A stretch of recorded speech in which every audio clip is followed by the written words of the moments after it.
वालेकुम बच्चों, मैं हूं फातिमा टीचर। उम्मीद करती हूं कि आप भी घर पर खैरियत से होंगे। पढ़ेंगे रियाजी सफ़ा नंबर 2 किनारे और कोने।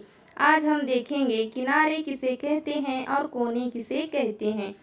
सबसे पहले बच्चों, आप प्लेट में पड़े बर्फ़ी के टुकड़े को देखो। ये बर्फ़ी का टुकड़ा कैसा नज़र आ रहा है? बिल्कुल सही बच्चों, चौकोर नज़र आ रहा है।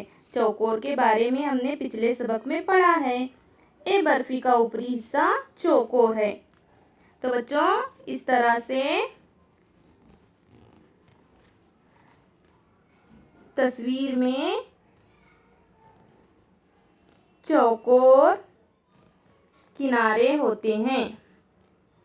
तो ये 4 किनारे होते हैं।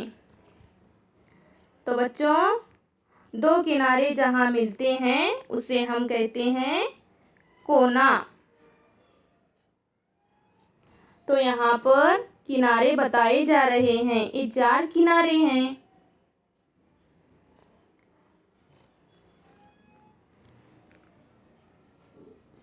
तो 2 किनारे जहाँ पर मिलते हैं वहाँ बनता है हमारा कोना।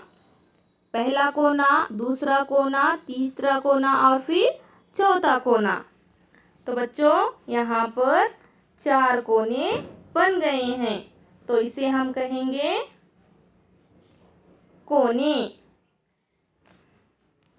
तो तस्वीर देखिए बच्चों, चौकोर में 4 किनारे और 4 कोने होते हैं।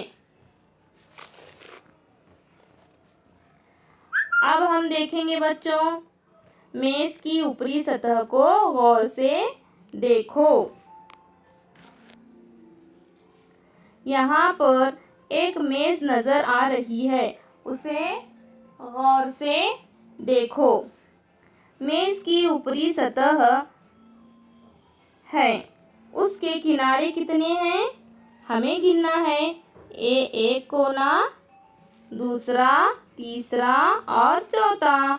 तो बच्चों, मेज़ के 4 किनारे हैं। मेज़ की ऊपरी सतह के कितने कोने हैं? अब आपको बच्चों कोने देखना है। कोने कहाँ होते हैं? जहाँ पर 2 किनारे मिलते हैं वहाँ पर कोने होते हैं। तो ये पहला कोना, ये दूसरा, तीसरा कोना और फिर चौथा कोना। तो मेज़ की ऊपरी सतह के 4 कोने होते हैं। अब मेज़ की ऊपरी सतह की शक्ल कौन सी है? बिल्कुल सही, मेज़ की ऊपरी सतह चौकोर है। 4 ज़िले वाली शक्ल को हम बच्चों चौकोर कहते हैं। उम्मीद करती हूँ आपको ये सबक समझ में आया होगा। शुक्रिया।